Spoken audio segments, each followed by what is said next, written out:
Good morning students. आवाज़ clear आ रही है? Good morning students.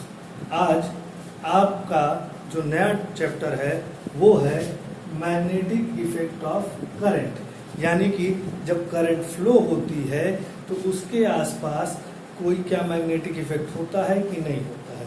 इसके लिए सबसे पहले हम इस इफेक्ट की जो खोज हुई, जो डिस्कवरी की, वो डिस्कवरी हुई ऑर्स्टेड एक्सपेरिमेंट से। ऑर्स्टेड एक्सपेरिमेंट से अब हम देखते हैं कि ये एक्सपेरिमेंट क्या होता है। तो ऑर्स्टेड जो थे उनका जो फील्ड थी वो मैग्नेटिज्म नहीं थी, वो नॉर्मली बेस थी करंट पे, ठीक है। तो वो कोई एक वर्क कर रहे थे और उस वर्क में उन्होंने एक सर्किट बना रखा था,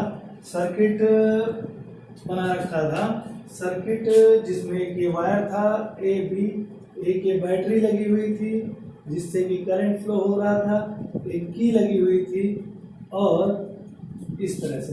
तो पहले उसमें हम क्या देखते हैं कि हमारा जो ये स्विच है, स्विच ये ऑफ है, मतलब कि करंट फ्लो नहीं हो रहा है। तो क्या था कि जब वो अपने उसमें ये सर्किट में किसी कारणवश वो ऑन और ऑफ कर रहे थे तो वहीं मेज पर उनके एक मैग्नेटिक नीडल रखी हुई थी। अब जान लीजिए कि मैग्नेटिक नीडल क्या होती है। मैग्नेटिक नीडल एक छोटा सा इंस्ट्रूमेंट है जिसको कंपास कहते हैं। उसके अंदर एक नीडल पाई जाती है जो कि ऑल ओवर पूरी नीडल वो मैग्नेट से बनी होती है। और मैग्नेट की ये प्रॉपर्टी होती है कि अगर आप मैग्नेट को स्पेस में किसी तागे से लटका कर अगर फ्री छोड़ देंगे तो उसका एक सिरा नॉर्थ और एक सिरा साउथ की ओर रुकता है। ओके, तो उसी तरह मैग्नेटिक नीडल भी अगर उसको आप ऐसे कहीं पर रखेंगे तो उसका एक सिरा नॉर्थ और एक सिरा साउथ की ओर ही रुकता है। और ये तब तक रहता है जब तक उसके आसपास कोई मैग्नेट लेके नहीं जाते हैं। जब उसके पास में कोई मैग्नेट लेके जाते हैं, मान लीजिए ये आपकी वो सुई है और ऐसे रुकी हुई है, तो ये तब तक ऐसी रहेगी जब तक आप इसके आसपास कोई भी मैग्नेट नहीं आएगा या कोई मैग्नेटिक फील्ड आप इसके आसपास नहीं लगाएंगे। जब आप इसके पास मैग्नेटिक फील्ड लाएंगे, मान लीजिए कि ये सिरा उसका नॉर्थ है और ये सिरा साउथ है, तो जब आप अपने उसका नॉर्थ सिरा लाएंगे तो ये उससे दूर भागेगा ऐसे, और अगर साउथ लाएंगे तो ये उसके पास जाएगा। यानी कि जो मेन कॉन्सेप्ट ये है कि जब मैग्नेटिक फील्ड में तभी डिफ्लेक्शन यानी विक्षेप होगा जब उसके आसपास कोई मैग्नेटिक फील्ड होगी या कोई मैग्नेट होगा जिसकी वजह से एक मैग्नेटिक फील्ड क्रिएट होगी, ठीक है। तो जब ऑर्स्टेड अपने इस सर्किट को पे काम कर रहे थे और इसको ऑन ऑफ कर रहे थे तो उसी समय उनके मेज पर एक मैग्नेटिक नीडल रखी थी। उस मैग्नेटिक नीडल में उन्होंने क्या देखा कि जब वो ऑन ऑफ कर रहे थे तो उसमें भी डिफ्लेक्शन होने लगा।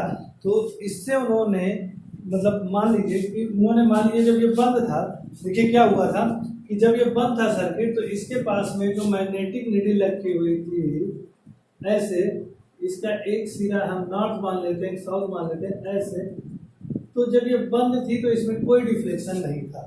जब ये सर्किट बंद था और ये एबी तार वायर जो हमारा जा रहा है, जब इसमें कोई करंट फ्लो नहीं हो रहा था तब इस मैग्नेटिक कंपास में कोई डिफ्लेक्शन नहीं था। ये नीडल बिल्कुल पैरेलल थी, तार के बिल्कुल पैरेलल थी। फिर क्या किया उन्होंने, स्विच ऑन किया, मतलब इसको कनेक्ट कर दिया।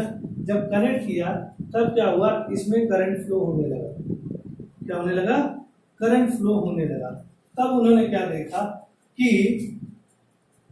ये जो मैग्नेटिक नीडल थी ये इसको ऐसे थी, ये पैरेलल थी इस वायर के, ये इस पैरेलल पे ना होके इसमें डिफ्लेक्शन हुआ और ये इस तरह इसमें डिफ्लेक्शन हुआ, इस तरफ वो मूव कर गई, ठीक।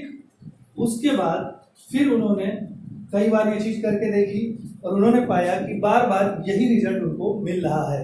उसके बाद उन्होंने एक काम और किया, इधर हमारा ये प्लस था और ये माइनस था, इन्होंने इसको चेंज करके ये माइनस ये प्लस कर दिया, यानी कि डायरेक्शन ऑफ करंट चेंज कर दी।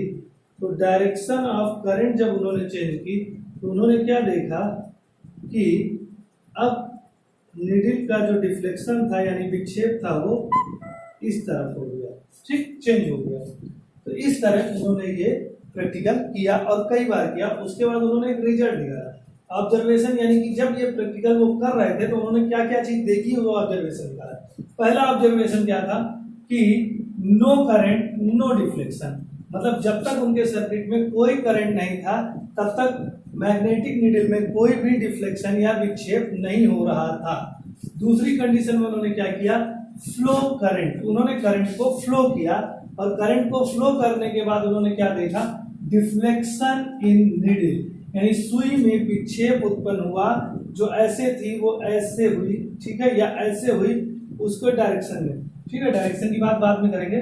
Change the direction of current, जब उन्होंने करंट को चेंज किया यानी धारा की दिशा में परिवर्तन कर दिया, तब उन्होंने क्या पाया कि change the direction of deflection, जो मैग्नेटिक नीडल पहले ऐसे डिफ्लेक्ट हो रही थी वो अब ऐसे डिफ्लेक्ट होने लगी, तो विक्षेप की दिशा में परिवर्तन हो गया।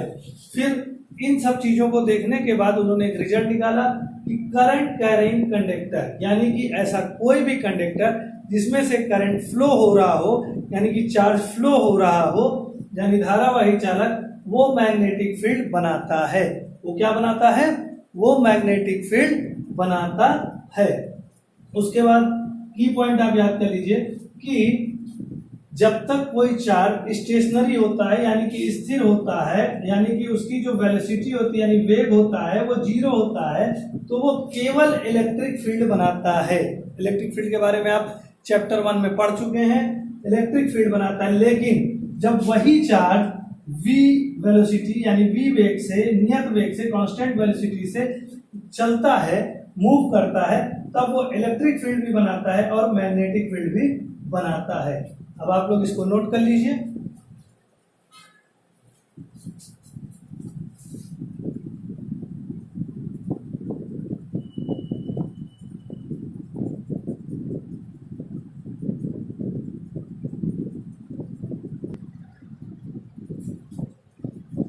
अब तक आप नोट कर चुके होंगे। अब हम ये देखते हैं कि हमारी जो मैग्नेटिक नीडल है वो किस तरफ डिफ्लेक्ट करेगी। अगर हमको ये पता करना है तो हम एक रूल पढ़ेंगे, एम्पियर स्विमिंग रूल। इसको समझिएगा, एम्पियर स्विमिंग रूल यानी एम्पियर्स का तैराकी का नियम, ठीक। तो देखिए, मान लीजिए कि ये एक आपका वायर है ए बी, ये एक वायर है ए बी, ठीक, और इसमें करंट फ्लो हो रहा है, आई करंट फ्लो हो रहा है ए से बी की ओर। अब हम मान लेते हैं कि एक तैराक, एक स्विमर जो कि तैरता है, वो उसी डायरेक्शन में अपना सिर करके तैर रहा है जिस डायरेक्शन में करंट फ्लो हो रहा है, ठीक है, यानी उसका जो हेड है वो करंट की डायरेक्शन की तरफ है। तो अगर वो तैर रहा है तो उस कंडीशन में उसका जो ये फेस है ये turn towards the magnetic needle, ये आपको बताएगा कि किस तरफ घूमेगा। इस तरफ उसके पैर हैं और इस तरफ उसका सर है, यानी कि वो उसी डायरेक्शन में तैर रहा है जिस डायरेक्शन में आपका करंट फ्लो हो रहा है। तो उस कंडीशन के लिए आपको एक वर्ड याद करना पड़ेगा कि जब डिफ्लेक्शन होगा सॉरी, जब डिफ्लेक्शन होगा नीडल का तो वो हमेशा लेफ्ट साइड को होगा। थोड़ा सा डायरेक्शन समझ लीजिए, डायरेक्शन ये होती है नॉर्थ, साउथ, ईस्ट, वेस्ट, ठीक है। इस डायरेक्शन के हिसाब से हमेशा जो डिफ्लेक्शन होगा वो स्विमर के लेफ्ट हैंड की तरफ होगा। इसके लिए एक वर्ड याद कर लेते हैं, स्नो, SNOW, स्नो, ठीक। स्नो के हिसाब से अगर करंट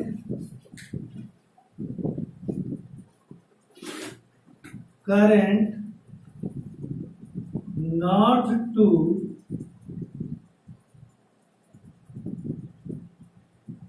साउथ फ्लो हो रहा है, मान लीजिए कि करंट आपका नॉर्थ टू साउथ फ्लो हो रहा है, यानी कि आपका जो स्विमर है उसका हेड यहाँ है और वहाँ है, पैर यहाँ पर है और हेड यहाँ पर है, तो इसकी लेफ्ट जो साइड होगी वो इधर आएगी, इधर आएगी लेफ्ट, इधर आएगी, यानी किस डायरेक्शन में आएगी, वेस्ट यानी कि पश्चिम की ओर आएगी, ठीक है। तो मैग्नेटिक नीडल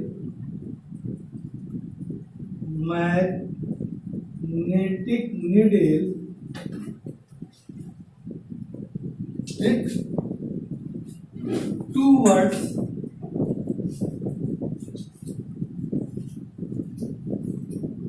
वेस्ट हो जाएगी। अब अगर इसका अपोजिट हो रहा हो तो डायरेक्शन भी अपोजिट हो जाएगी। मतलब अगर current south to north flow होगा तो मैग्नेटिक नीडल किधर घूमेगी, ईस्ट की ओर घूम जाएगी। इसको आप लोग नोट कर लीजिए।